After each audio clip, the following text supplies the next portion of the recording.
जय श्रीमन नारायण श्री हरि।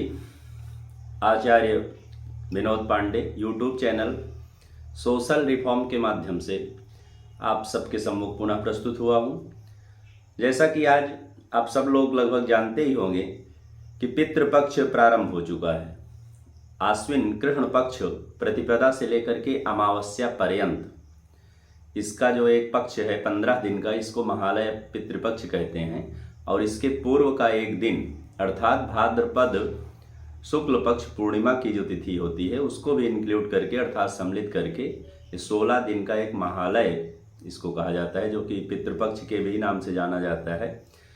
इसमें विशेष क्या है, अपने पितरों के लिए, अपने पूर्वजों के लिए जो कि गत हो चुके हैं या किसी अन्यान्य लोकों में कोई शरीर धारण किए होंगे या किसी भी लोक में निश्चित रूप से होंगे, और पुनर्जन्म की क्या व्यवस्था है और श्राद्ध क्यों करना चाहिए और ना करने से क्या दिक्कतें आती हैं, ये सब हमने अपने पूर्व की वीडियो में चैनल पर उपलब्ध हैं, उसको आप लोग देख सकते हैं पुनः।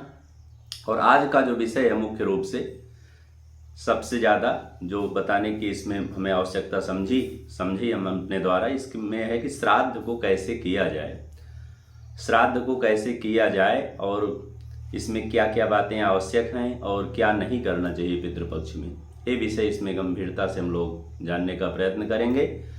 तो महालय जो प्रारंभ हो चुका है, आज प्रतिपद तिथि है और इसमें आज पिंडदान की क्रियाएं प्रारंभ हो जाएंगी। सर्वप्रथम कब करने चाहिए कि उद्देश्य में है कि जिस भी व्यक्ति की उसके आगे की पीढ़ी खत्म हुई है, जैसे पिता, पितामह, प्रपितामह, मुख्य 3 पीढ़ियों का अनुक्रम ऊपर की ओर चलता है, और उसी प्रकार मातृपक्षीय का भी 3 पीढ़ियों का अनुक्रम इसमें सम्मिलित किया जाता है। अर्थात सपत्नीक 6 पिंडों का मुख्य विधान है, और जो अन्य सगे संबंधी हैं जिनको आप जानते हैं उनके लिए भी पिंडदान कर सकते हैं। तो ये हो गया पिंडदान करने के लिए। और कब करना चाहिए, तो अनुक्रम में वही है कि जो आपके पिता की तिथि होगी उसी तिथि पर आप पिंडदान प्रदान करेंगे। तो जिस तिथि पर पिता गत हुए हैं वो तिथि जब आएगी तो आप उस तिथि पर पिंडदान करेंगे। और जिसके पिता जीवित हैं वो पिंडदान नहीं करता है, क्योंकि उसके पिता को अधिकार वो करेगा अपने आगे की पीढ़ियों के लिए। तो पिता से ही प्रारंभ होता है। यदि पिता जीवित हैं तो अर्थात आपके पिता श्राद्ध करेंगे, और जब पिता गत हो जाते हैं तो उस व्यक्ति का दायित्व श्राद्ध करने के लिए हो जाता है। और एक और इसमें बहुत ज़्यादा प्रश्न किया जाता है कि पिता जीवित हैं और माता गत हो चुकी हैं, तो क्या माता की तिथि पर पिंडदान किया जाएगा? तो नहीं किया जाएगा बिल्कुल, क्योंकि जो पिता जीवित है जब वो अपने पिता की तिथि पर करेगा तो आपकी माता अर्थात माता के लिए अर्थात अपनी पत्नी के लिए भी वो पिंडदान उसी तिथि पर कर देगा। तो ये हो गया माता के मृत होने पर और पिता के जीवित रहने पर कैसे, इसकी क्या व्यवस्था है शास्त्रों में। अर्थात जो हमारा पितृपक्ष है या पिंडदान की क्रियाएं हैं वो पितृ प्रधान है, पिता की तिथि पर ही सब कुछ संपादित हो जाएगा, इसमें किसी प्रकार का संदेह नहीं होना चाहिए। अब रही बात श्राद्ध को कैसे करना चाहिए, तो श्राद्ध मुख्य रूप से 5 प्रकार की बताई गई हैं। 5 श्राद्ध में एक आता है पार्वण श्राद्ध भी। पार्वण श्राद्ध का मतलब है पर्व तिथि, अर्थात जिस तिथि पर आपके पिता की गत हुए हैं वही तिथि उनकी पर्व तिथि हो गई है। तो पर्व का मतलब पार्वण, अर्थात वर्ष में इस महालय में जब वो तिथि प्राप्त होगी तो उसी को पार्वण श्राद्ध कहा जाता है। पार्वण श्राद्ध में विश्व देव का पूजन होता है, नित्य नैमित्तिक काम में आभ्युदयिक, और ये जो पार्वण श्राद्ध इसको जो कहते हैं 5 प्रकार के मुख्य श्राद्ध हैं, तो उसमें पार्वण श्राद्ध में विश्व देव का पूजा होता है। विश्व देव कौन होते हैं? जो पितरों के भी देवता हैं, जिनके माध्यम से पितृ जो है पिंडदान को प्राप्त करते हैं, उन्हीं को विश्व देव कहा जाता है। श्राद्ध करने का विधान है कि सर्वप्रथम जिस भूमि पर आप लोग श्राद्ध करना चाहते हैं उसको गव्य अर्थात गोमय से उसका लेपन होना चाहिए, भूमि शुद्ध हो जानी चाहिए, कीट पतंग आदि वहाँ पर सावधानी पूर्वक वहाँ से निस्तारित कर देना चाहिए, दूर कर देना चाहिए, अर्थात उसकी सम्यक विधि से साफ सफाई कर देनी चाहिए और गोमय से उपलेपन कर देना चाहिए, अर्थात लेपन कर देना चाहिए। और मुख्य सामग्री की इसमें आवश्यकता होती है पलाश पत्र, जिसको ढाक का भी पत्र कहा जाता है।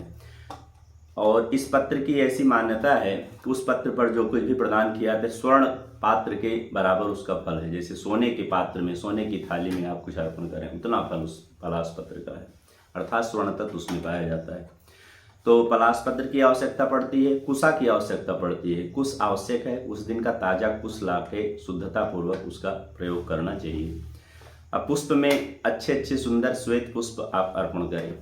और रही बात जो पाक क्रिया होती है, जो आप खीर बनाएंगे चावल से, दुग्ध शर्करा ये सब शुद्ध मात्रा में मिला करके, उसको सावधानी पूर्वक जो श्राद्ध क्रिया संपन्न करना चाह रहा है वो स्वयं बनाए। एक बहुत गंदा प्रचलन अभी आपके अपने समाज में चल रहा है, लोग अन्य जातियों को बुला करके ये सारा कार्यभार उनके ऊपर सौंप देते हैं। तो कृपया करके ऐसा काम ना करें।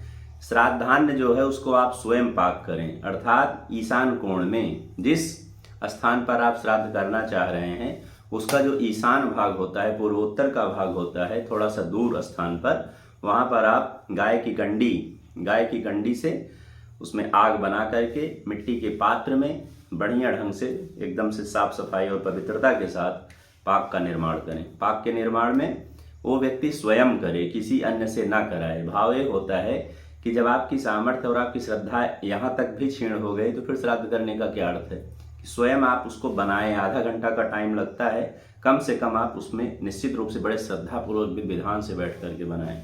और लौह पात्र का प्रयोग उसमें ना करें, आम की डंडी या किसी शुद्ध काष्ठ से उसको चलाएं। उसके बाद लौह पात्र का बिल्कुल प्रयोग ना करें श्राद्ध में। मिट्टी का पात्र उपलब्ध हो जाए तो उसको ले लें, रजत नहीं उपलब्ध हो पा रहा है तो मिट्टी के पात्र का प्रयोग करें, पत्ते का पात्र का प्रयोग करें, लेकिन लौह पात्र बिल्कुल श्राद्ध में प्रयोग ना करें। दूसरी बात यह होती है कि श्राद्ध करने का विधान जो पार्वण श्राद्ध विधि है, और एक सामान्य जनमानस जो कि इस पांडित्य कर्म को नहीं जानता है या अध्ययन आदि नहीं किया है, संस्कृत का भी अध्ययन नहीं है, उसका वेद शास्त्र पुराणों का अध्ययन नहीं है, विधियों का ज्ञान नहीं है, तो निश्चित रूप से एक आचार्य का वर्ण करे। उस दिन एक सुयोग्य ब्राह्मण का वर्ण करे जो विधिवत संकल्प के द्वारा, एक शुद्ध संकल्प के द्वारा और आपके उत्तम श्रद्धा भाव के सहित आपके इस पार्वण श्राद्ध की पिंडदान की क्रिया को संपन्न कराए।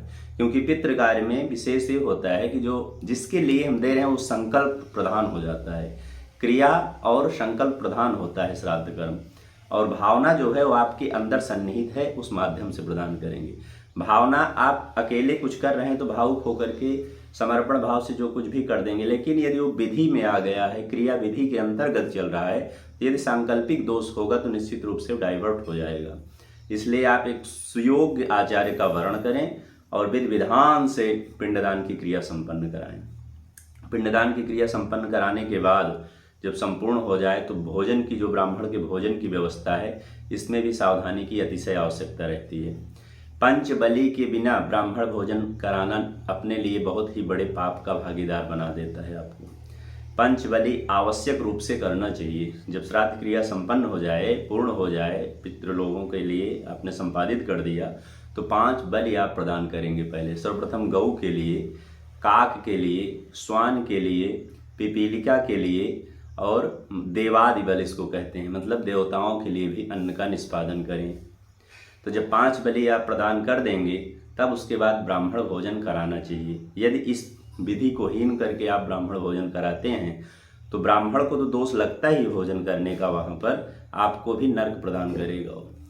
यदि 2-3 जगह ऐसी बताई गई हैं शास्त्रों में, यदि वहाँ पर आप प्रमादवश, अज्ञानतावश या लोभवश, मोहवश किसी भी प्रकार से आप विधि का लोप करते हैं वहाँ पर, तो सबसे ज़्यादा घातक आपके लिए होता है। जैसे यदि आप किसी ब्राह्मण को आमंत्रित कर दिए, निमंत्रित कर दिए भोजन कराने के लिए, यदि पाक निर्माण से लेकर के भोजन कराने तक जो अशुद्धता आप करेंगे उस दोष के भागी आप बनेंगे।